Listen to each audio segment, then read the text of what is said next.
Hadis yang ke-10. Jadi tidak diperkenankan doanya itu walaupun nampaknya dia bersungguh-sungguh adalah kerana ada halangan dari dirinya sendiri. Ini kisah pasal doa yang Allah tolak kerana ada sumber rezekinya yang haram. Walaupun doa bersungguh-sungguh dengan penuh rintihan, walaupun menjaga adab-adab doa. Semua orang tahu adab doa.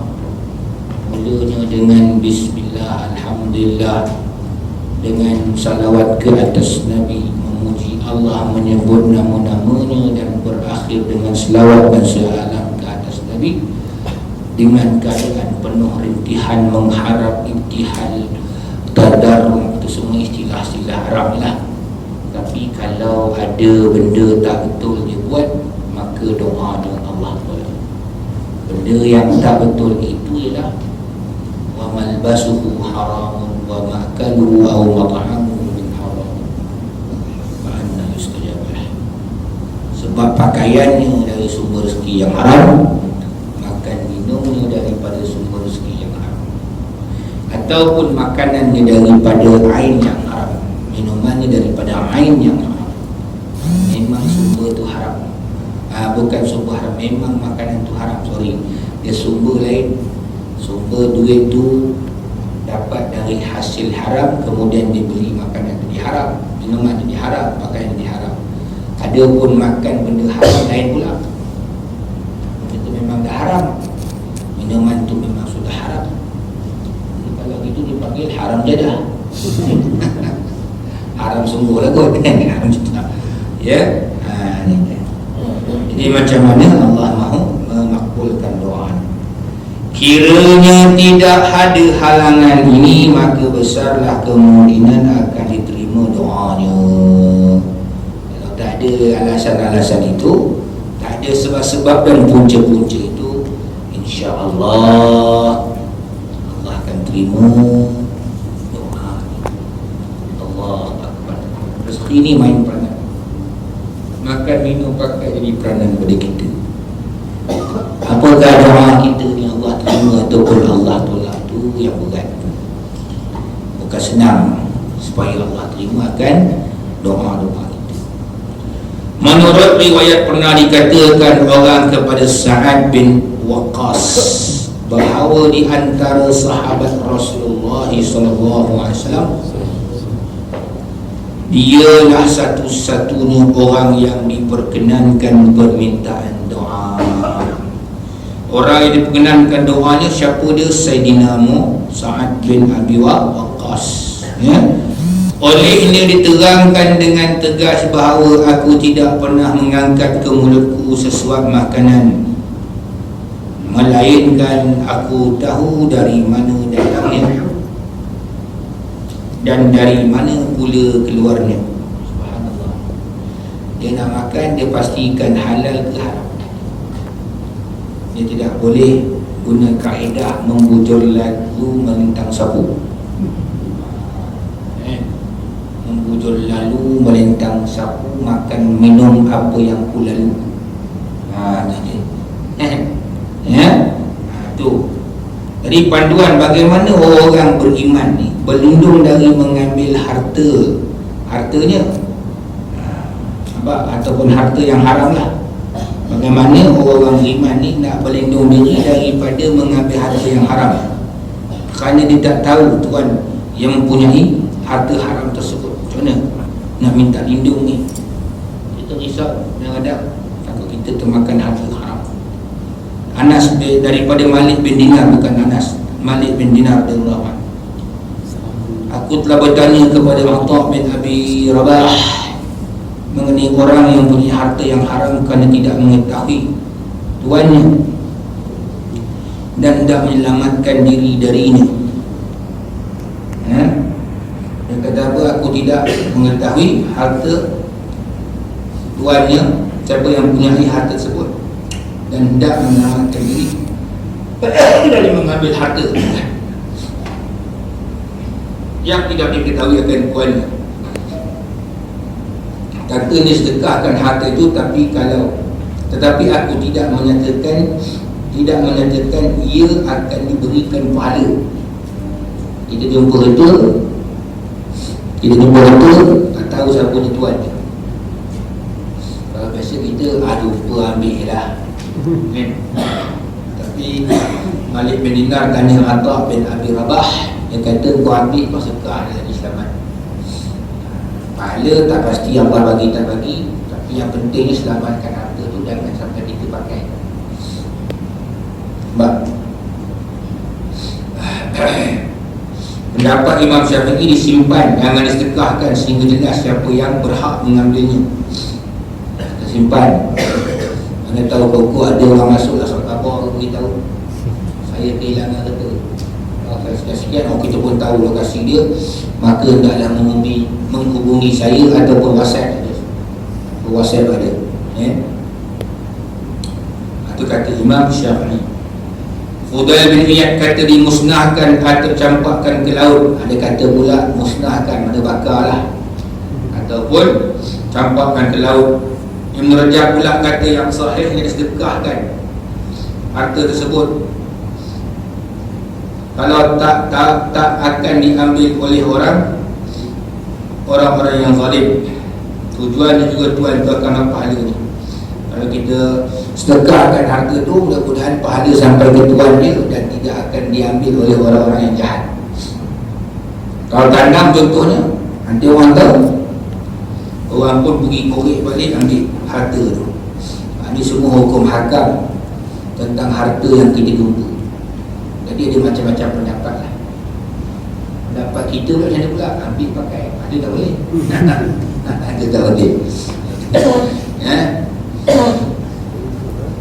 Faham? InsyaAllah.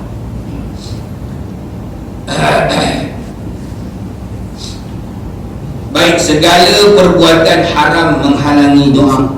Sementara itu ada pula yang menghalangi diterimanya akan doa seorang selain dari makanan yang haram. Kita dah bincang bab makanan haram menghalang doa. Sekarang dibincangkan apa dia perbuatan yang menyebabkan doa kita terhalang daripada dimakbulkan oleh Allah Subhanahu wa taala.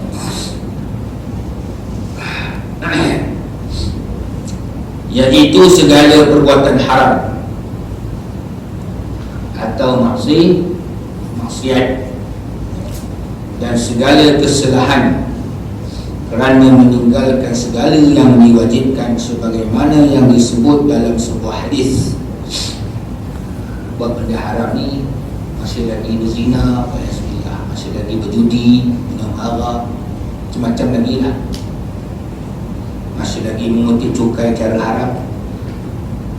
Cukai bukan semua halal, dia haram. Memang asal hukum cukai pun haram masalah. Ataupun tak sembahyang fardu, itu yang wajib. Ataupun dah ada kemampuan, ada peluang, tak pergi haji, puasa yang qada tak tunaikan lagi, walau tinggalkan yang fardu tak qada, atau sengaja tinggalkan yang fardu tanpa kemazuran, apa juga yang wajib lah. Itu doa kita tidak akan dimakbulkan oleh Allah Ta'ala. Di mana nyatakan bahawa meninggalkan suruhan kepada yang baik dan meninggalkan larangan dari yang jahat menghalangi diperkenankan doa orang-orang yang terpilih. Maksud doa orang-orang yang terpilih, itulah menghalangi doa orang-orang yang mana dipilih akan makbul doa itu. Sedang menyediakan doa adalah mewajibkan kepada diperkenankan doa. Kita mintalah pada orang baik sekalipun tolong doa pun takkan jadi. Sebab kita tu yang tak baik. Kita yang tak baik. Maksud tak buat yang wajib, tinggalkan yang wajib, buat yang haram. Ataupun kita kata tidak buat yang disuruh, meninggalkan yang suruh, membuat pula perkara yang dilarang. Suruhlah orang baik pun perkenankan doa pun tidak akan diperkenankan doa sebab ada sebab yang menghalang doa kita.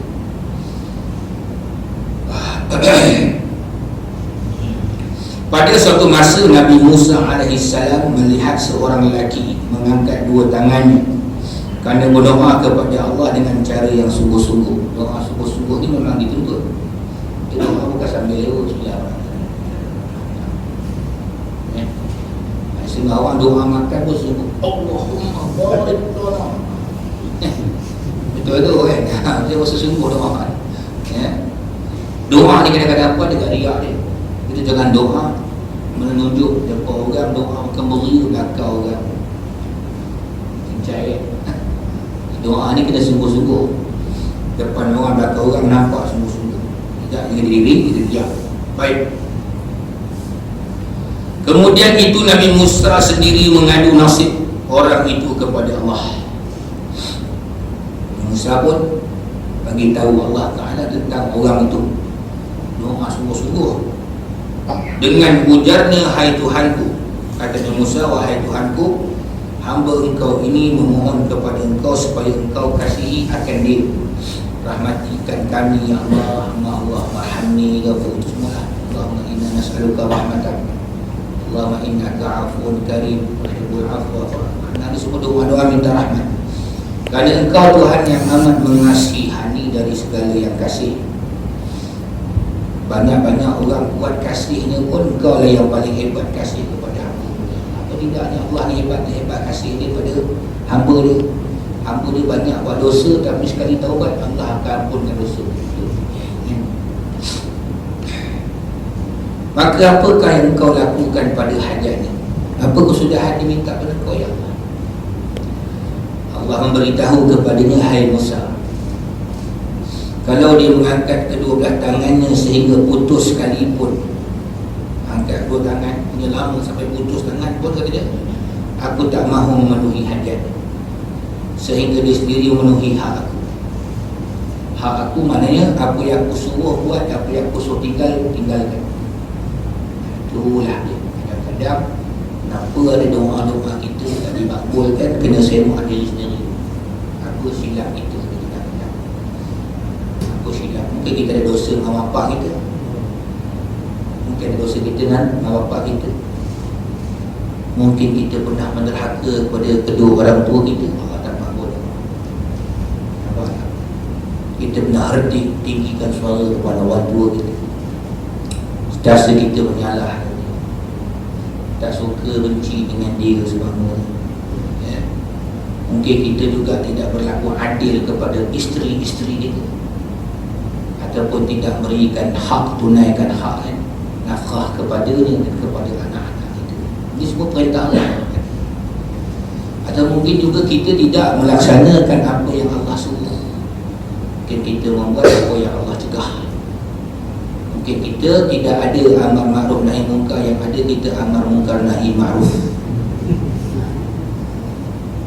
Nampak? Mungkin kita nak ambil harta orang barangkali. Kita ambil harta orang, kita beli jet besar-besar. Maka orang susah payah, kita hidup senang-senang. Orang lain susah payah nak kahwin anak kita sampai 500 USD. Di hantaran saja. Dia cakap kita punya ini, orang rakyat tengah susah, kau pemimpin senang-senang itu. Kalau mundi lagi betul-betul pandai lagi. Manusia pilih pandai yang begitu. Ketika Ibrahim bin Adham, seorang ahli tasawuf yang masyhur, berada di tengah-tengah pasar Basrah, beliau dikerumuni oleh orang ramai. Antara mereka ada yang bertanya mengapakah doa mereka tidak dikabulkan Allah, padahal mereka selalu berdoa kepada. Kita sendiri pun pernah mengalami itu. Doa selalu pertama kita macam jadi bersungut. Kita kena semak diri kita. Apa sebab doa kita Allah tak makbulkan? Beliau menjawab, kerana hati kamu buta. Allah, ni ahli tasawuf ni. Dia kata hati kita buta. Satu doa kita Allah tidak makbulkan. Mungkin hati kita buta. Hati ni buta, maka tak nampak kebenaran. Buta mata tak nampak jalan, tapi buta mata hati atau buta hati tak nampak kebenaran. Banyak orang buta mata hati. Tak kisahlah kau ulama tak ulama, sama je lah. Itu yang keluar fatwa benda haram lebih halal. Sebab kerana buta mata hati.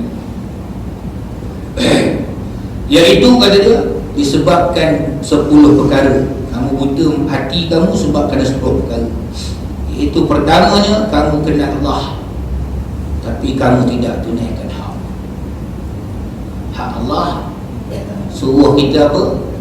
Beriman kepada dia. Kita beriman tak pada Allah. Itu hak dia. Kita pernah beriman tak Allah? Dia beriman. Beriman dalam arti kata sebenarnya.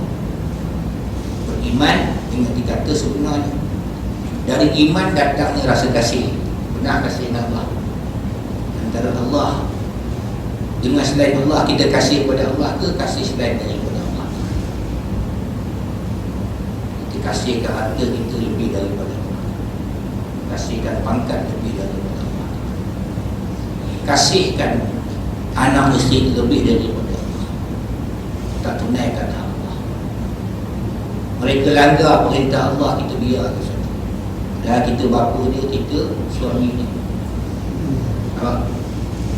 Sebab kerana pangkat, kita pun diam dalam perkara-perkara mungkar yang dilakukan oleh pemerintah. Walaupun jawatan kita mufti, kita diam. Wani kita pula ada jawatan, kita sanggup menghalalkan benda yang meluluskan projek yang haram. Sebab kerana saya akan jawatan kita dan kasih sayang orang ramai pada kita. Ini yang bahaya. Itu kata beriman adalah hak yang wajib tunaikan kita kepada Allah Subhanahu Wa Taala. Dan apa yang disuruhnya kita buat, yang ditegak mesti tinggal. Ini kata hak Allah. Dia lebih detail lagi, memang macam-macam nak kena urai di dalam ilmu tauhid. Tapi saya urai itu supaya tuan-tuan nampak apa maksud hak Allah. Bukan hududi hak Allah. Sama juga. Kita tak payah tikai. Kenapa orang saksi kalau zina? Kenapa sebab 100 kali? Kenapa mencuri? Semua hak Allah. Kita tak boleh kata apa. Kita sebagai hamba ni, tu kata hamba ni taat. Ini susah nak tunaikan hak Allah. Cakap sudut ilmiah semua orang boleh. Sudut ilmiah Allah hebat. Kitab tu kitab. Tapi kau tunaikan hak Allah. Apa yang manusia tak suka tapi Allah suka, kamu akan ikut cakap manusia daripada cakap Allah Ta'ala. Ini bukan menaikkan hak Allah, kamu tunaikan hak manusia. Kau kira human right tak habis-habis. This is the human right, freedom, independent, mumpul kau main lagi. Tak habis-habis dengan istilah Yahudi bagi. Bukan bahasa Inggeris tu Yahudi yang salah faham kan. Maksud saya Yahudi yang bagi nama kemanusiaan, kebasan apa. Maksud kau bunuh orang Palestin, bunuh orang-orang Iraq, bunuh orang-orang Afghanistan, tak ada pun dibangkitkan soal human right. This is the kafir right. Ini dia. Jangan dipedulikan. Kelantan Abah Hudud, biarkan. Malah kenapa sebenarnya itu hukum Allah. Mereka perjuangkan cukupnya lama. Di situ kita akan lihat nanti macam mana orang jalankan hukum Allah Ta'ala. Kan? Tengok keadaan ni macam mana. Soal-soal kezaliman nanti, undang-undang yang tak adil, buat dulu baru nampak adil tak adil. Macam juga dia kata, Ustaz, kita semayang tentu ke surga Ustaz. Hari usah semayang lah. Itu. Tapi kalau orang cerdik pula, kalaulah kita semayang pun tentu masuk surga, tak semayang confirm ke neraka. Susah nak fikir kan. Tak payah nak ngaji tinggi nak fikir. Orang tak ada buat tesis PhD buat pakai semayang. Semayang adalah wajib lah. Orang kata nak buat kajian wajib tak wajib kan. Benda-benda hak Allah tak payah. Kan? Benda hak Allah buat je lah. Dia Allah suruh. Ini hak Allah. Jadi bincang hak Allah panjang. Bincang hak Allah. Kita mati sekarang ni pun tu hak dia. Kita punya jenuh minta panjang umur, tapi Allah kata nak mati. Nyawa hak dia nak mana. Kan?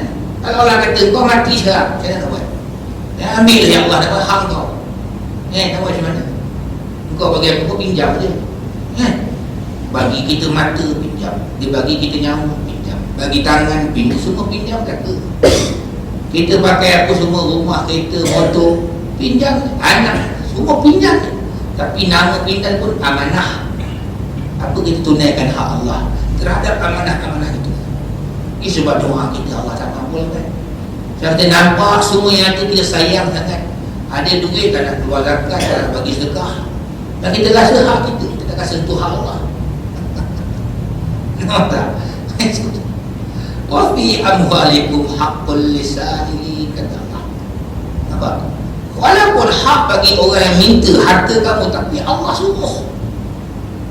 Wa atu haqqahu yawma hasadihi. Kamu tunaikanlah zakat bila hari kamu tunai. Allah tak tunaikan pada zakat. Allah kata hak ni. Semuanya ada hak ni. Subhanallah. Kalau bila sebut hak Allah, maka tunaikan hak Allah.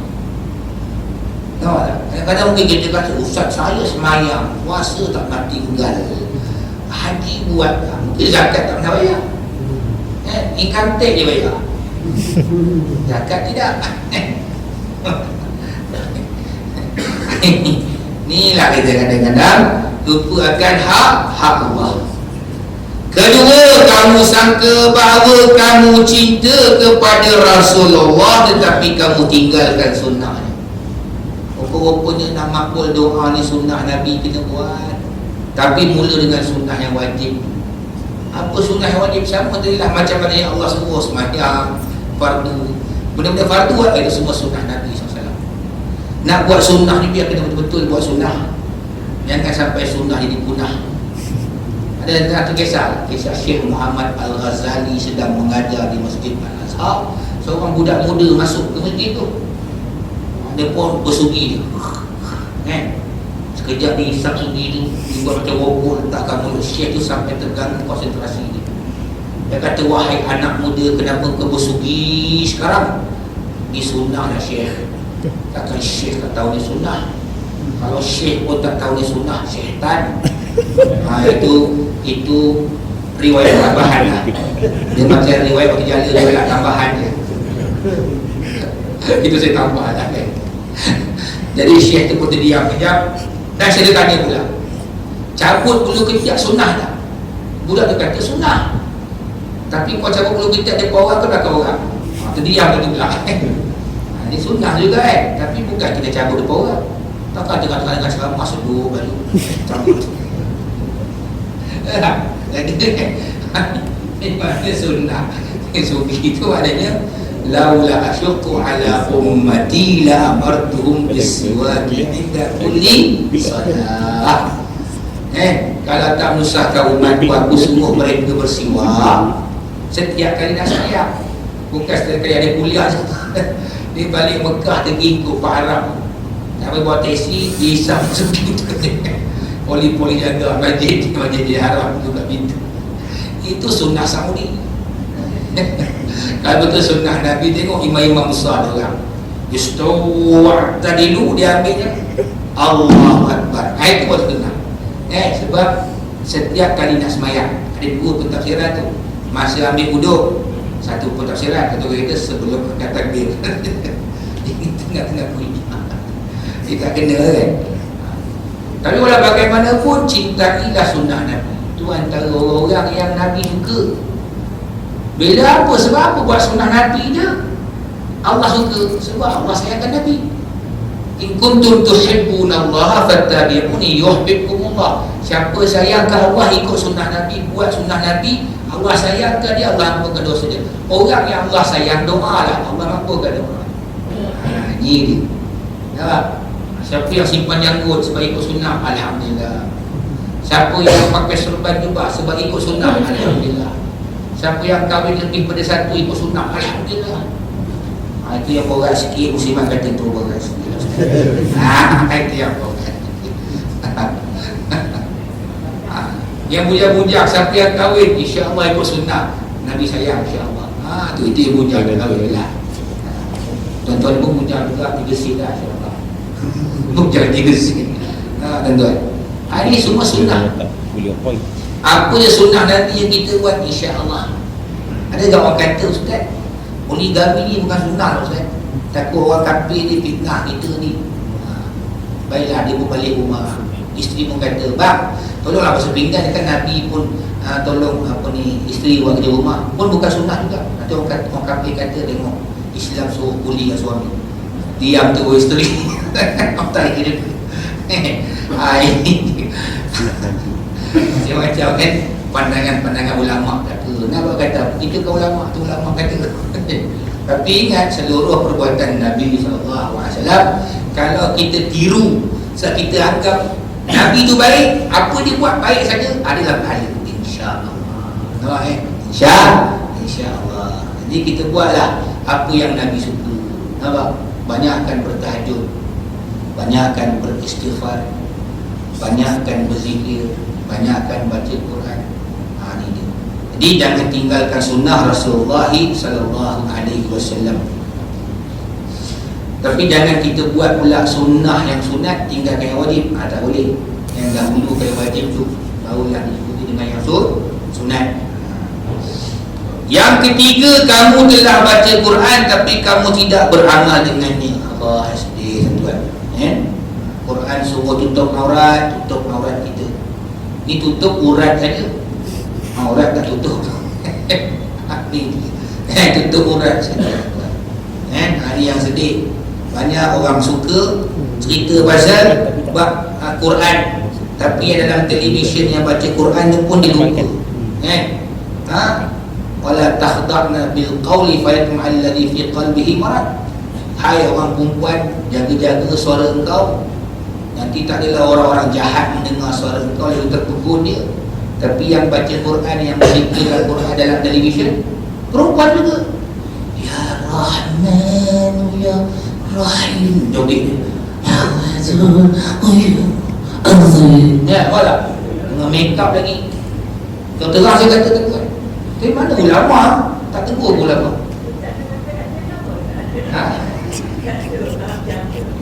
Tu.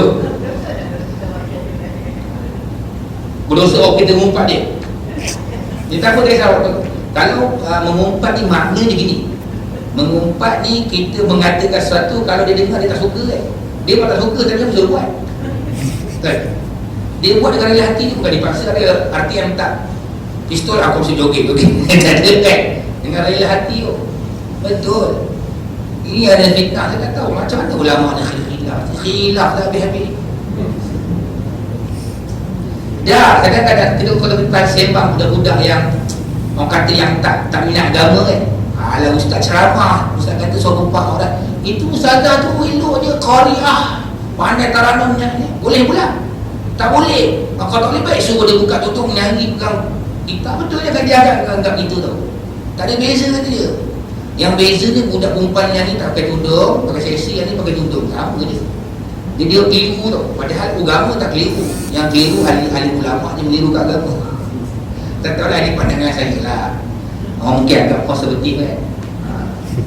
Saya salah heran kata Tony Aziz dalam bab suara perempuan ni. Bab aurat. Suara perempuan aurat. Kalau nyanyi ramai-ramai tak apa, tapi lagu patriotik tak ada masalah. Tahu tak? Dia pasal ramai-ramai. Patriotik ni semangat, lagu tu, suara dia semangat. Tahu tak? Ini tidak ada suara-suara. Ya, jaya atau ada gaya. Ya Allah. La ilaha illallah. Ustaz tengok ke tak tengok tersebut. Jadi adalah hujah je kan. Ada orang buat amal je kan.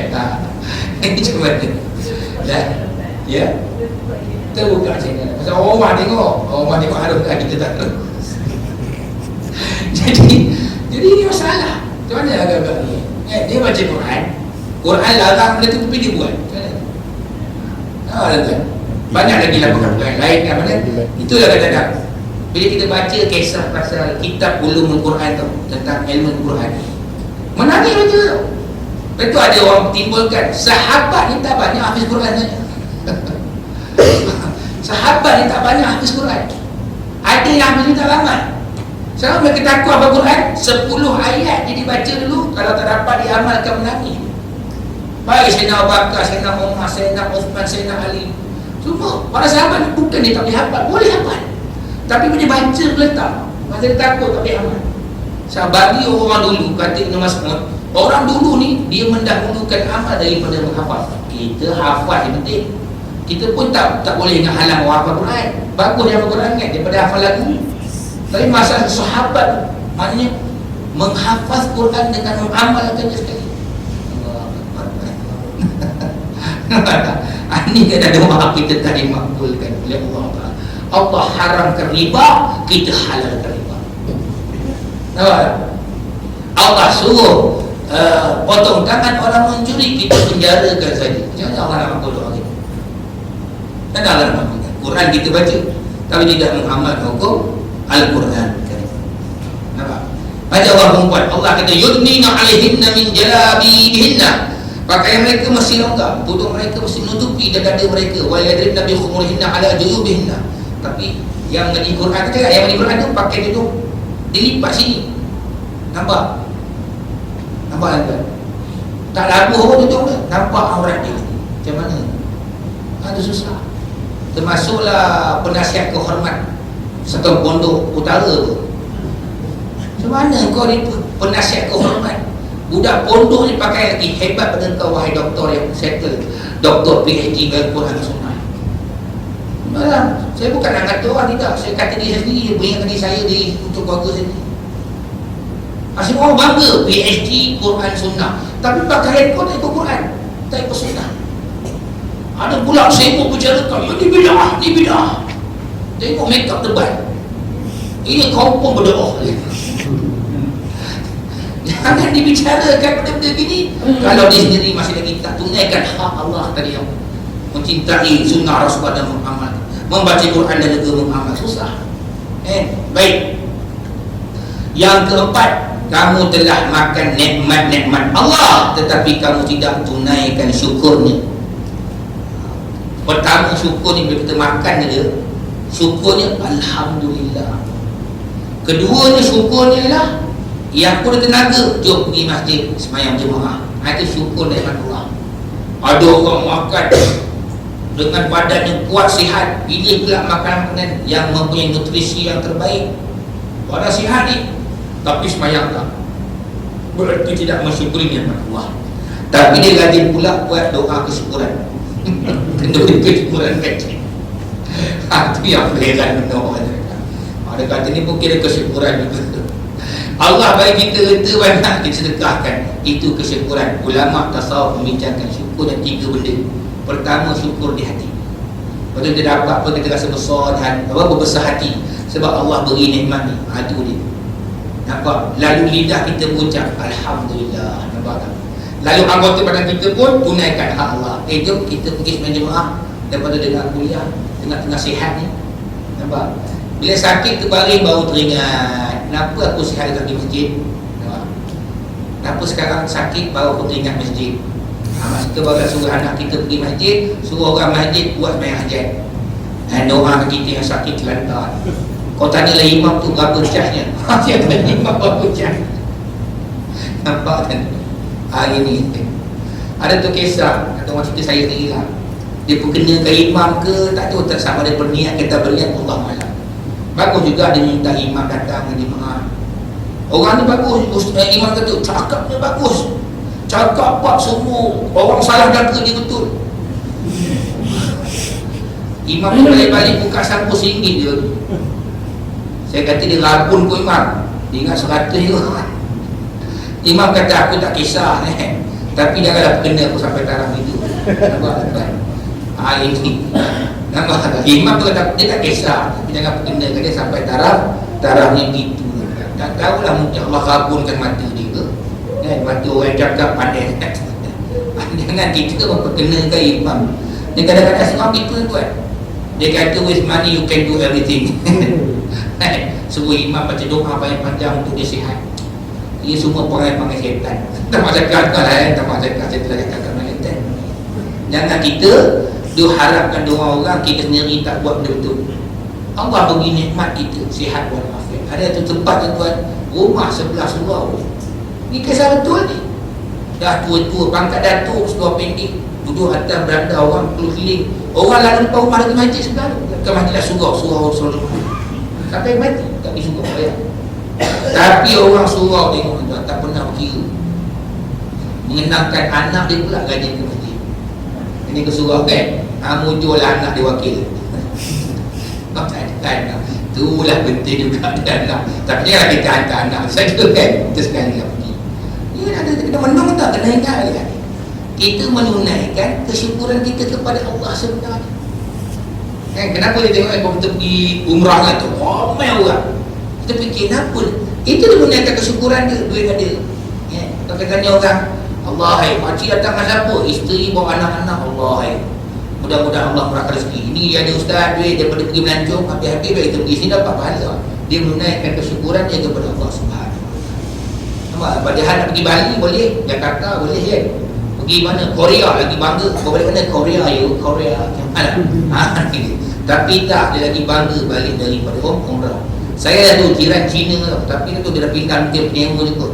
Saya bawa air zam-zam, dia tahu. Oh, air zam-zam. Saya tekan lift nak buka tu, dia pegang kan air zam-zam baru keluar. Tak apa, saya tolong orang ada pahala. Orang Cina pun tahu air zam-zam ada orang.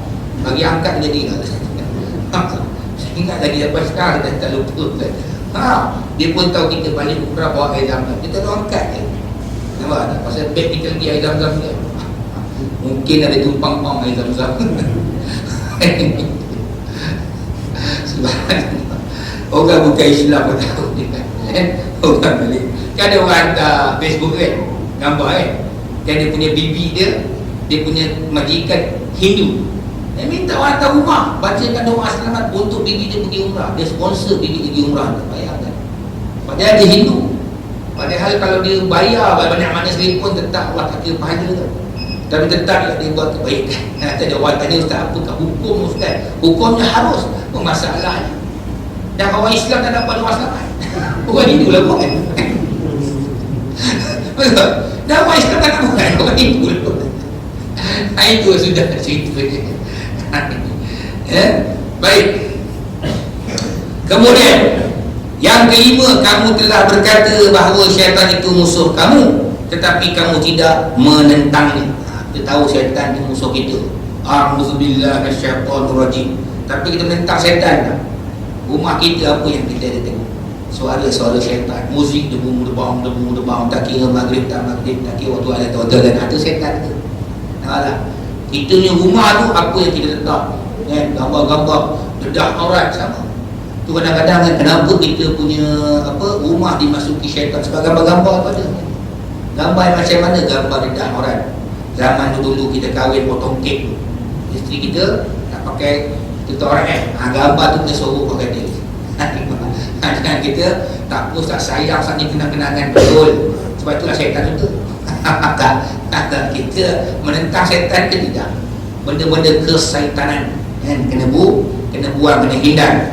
Itu banyaklah sebab musabab dia kenapa kadang-kadang rumah kita dimasuki oleh syaitan, tak dimasuki oleh malaikat. Ada orang tanya pula, kalau letak kawat di menteri Ustaz, itu susah nak jawab sikit kan. Mereka masuk tu betul ni. Itu saya kata rumah pejabat tak masuk, pejabat di mana apa. Baiklah. Kemudian lagi, itu syaitan, kena tentang syaitan. Apa perkara syaitan suka, jangan kita suka. Benda yang kita benci dia kita suka. Syaitan tak suka rumah dibaca Quran, kita baca Quran. Syaitan tak suka rumah kita solat dalamnya, kita solat dalamnya. Itulah Nabi selalu solat sunat dalam rumah. Nampak? Nabi selalu solat sunat dalam rumah, solat fardu kat masjid. Kita tu balik, solat fardu kat rumah, solat sunat kat masjid. Tengoklah besok dah puasa. Sunat tarawih tu ramai rumah. Semayang layu ramai rumah. Semayang fardu kalau rumah terbalik, kita dengan Nabi dalam. Keenam, kamu telah berkata bahawa syurga itu benar, tapi kamu tidak beramal untuknya. Benarlah kita beramal untuk syurga. Banyakkan kita beramalkan malu orang, arah abuan kan, arah macam-macam mati. Yang ketujuh, kamu telah berkata bahawa neraka itu benar, tapi kamu tidak lari daripadanya. Tahu dah neraka tu, bahaya neraka, tapi kenapa buat juga amalan ahli neraka? Jangan kita buat dosa sebab dosa itu amalan ahli neraka. Ini hindarlah. Kedelapan, kamu telah berkata bahawa mati itu benar, tapi kamu tidak bersedia baginya. Ini yang sedih. Kita ni bila-bila masa dia Allah jemput. Benar tak buat persediaan? Apa amalan yang kita buat? Apa yang kita nak buat amalan kita untuk sedia nak mati? Kalau kita tanya balik, katakan sekarang ni malaikat depan mati kita, apa yang nak buat? Tu yang sedih tu. Allah, apa kita nak buat? Tadi solat sunat kita buat, fardu dah buat, alhamdulillah, jemaah dah buat, sunat kita tak buat, tak sempat nak buat. Apa kita buat lepas salat maghrib? Alhamdulillah kita ada dalam majlis ilmu. Kalau tidak ada, rugi kita. Kita kan solat isyak berjemaah, alhamdulillah. Lepas ni kita buat pula solat taubat, kita buat pula solat tahajud, kita buat solat witir. Ni persediaan kita nak mati. Kita banyakkan berzikir, ingat Allah, baca Quran dan sebagainya. Ni persediaan kita mati. Yang kesembilan, kau bangun dari tidur lalu kamu ceritakan segala keaiban manusia hari ni. Cerita aib orang, lupa nak tengok aib sendiri. Kau tahu tak, jiran depan rumah tu, kau tahu dia ni perangai sekian-sekian. Yang belakang rumah tu lain tak cerita dia. Habis khatam tu, petang dia lepas asar sebelum maghrib, khatam habis kita pasal aib orang. Nampak? Cerita pasal aib siapa? Aib menantu kita, aib pasal anak-anak kita, nampak? Aib suami kita, aib isteri kita, semua kita. Tapi kamu lupa keaiban kamu sendiri. Apa kelemahan diri kamu? Kita nak kaji rumah kita apa. Kita nampak kekurangan orang, kita tak nampak kekurangan kita. Akhirnya kita akan rasa diri kita sempurna. Orang yang suka cerita kelemahan orang, berarti dia banyak kelemahan. Itu saja. Tapi orang yang selalu merasakan orang lain lebih daripada dia, kan, banyak kebaikan dia, makanya dia senang menilai diri sendiri, kan, bahawa dirinya kurang, kebajikan pun betul dia tak buat. Itu je. Tapi janganlah pula tuan pada mungkar dan diam pula. Jadi ulama diam dan mungkar. Ustaz semalam dalam televisyen ada orang yang hukum dia, jangan kata ke orang dia dengan tasbih. Itu bukan ustaz tu, nama tu bonus ustaz. Benda mungkar dah sebut lah, kan. Kau boleh diam je. Ini mungkar, yang betulnya gini, yang tu salah, ini kita kena sebut. Kita tak boleh. Nampak? Betul dan tuan, tak boleh diam je. Ada setengah-setengah keaiban, kena dedahkan keaiban pemimpin. Sebab bila digunakan dia rakyat untuk sebaik-baiknya rakyat susah, kena beritahu, dia rakyat tahu. Besok ke akhirat, kenapa kau yang tahu? Aku takut mengumpat dosa. Tak boleh. Dia pasal tak kena bantai ilmu sendiri. Contoh kita baik dengan orang ni, sampai kita percaya dengan dia, kita kena tipu. Aku tahu dah yang kau percaya tu dia tak betul. Aku dah lama kenal dia, aku mahu tipu. Kenapa kena kita tahu? Dalam mengumpat dosa, tak aku diam. Sampai orang lain kena naik dengan orang tersebut. Tak boleh, kena beritahu. Kena beritahu. Macam juga sini tuan-tuan, contoh juga kan, dalam bab agama kan. Contohnya ada kitab ni, contoh nama kitab sekian-sekian ni ada banyak mengandungi hadis lemah dan hadis palsu. Kena beritahu ke orang. Kitab ni ada hadis palsu. Oh, ustaz sudah mengumpat ulama dosa besar. Ulama Imam Nawawi sendiri dalam bab hal-hal agama kamu kena beritahu. So nanti orang akan terpedaya, tertipu, kita juga akan menanggung dosa. Bagi tahu, hadis ni ada palsu. So kemungkinan dulu masa dia ambil hadis ni tak pasti hadis ni satu sahih, dia masuk dalam kitab dia saja. So dia nak beritahu lah. Itu penting. Tidak dia macam kisah batu jala kan. Itu pasal tu. Itu tanggungjawab bagi tahu kan. Pasal aku itulah kan, hadis-hadis palsu. Sebab orang dengar memang seronok. Tapi orang tak pasti, pasal orang awam kan. Dia ulama-ulama yang tahu kena beritahu. Dia tak boleh diam. Ke-10, kamu kebumikan mayat-mayat kamu, tapi kamu tidak mengambil iktibar. Yang ini pelajaran daripada mereka. Satu, bila dikebumikan mayat, ambillah iktibar. Sebab tu Nabi galakkan sanad kita untuk mengiringi jenazah sampailah dia ke tanah perkuburan, tengok dia, sebab dia ada iktibar itu. Kita pun rasa macam mana kalau kita dalam saat-saat begitu, kita di tempat dia, agak-agak apa yang kita nak harapkan? Itulah mengharapkan pertolongan daripada Allah Subhanahu Wa Taala, dan kita harap Allah terima segala aturan dan Allahu a'lam bissawab. Ada soalan? Tiba daripada orang lelaki tahu tak air semua macam kamu tidur tu kau air. Ada soalan? Daripada latihan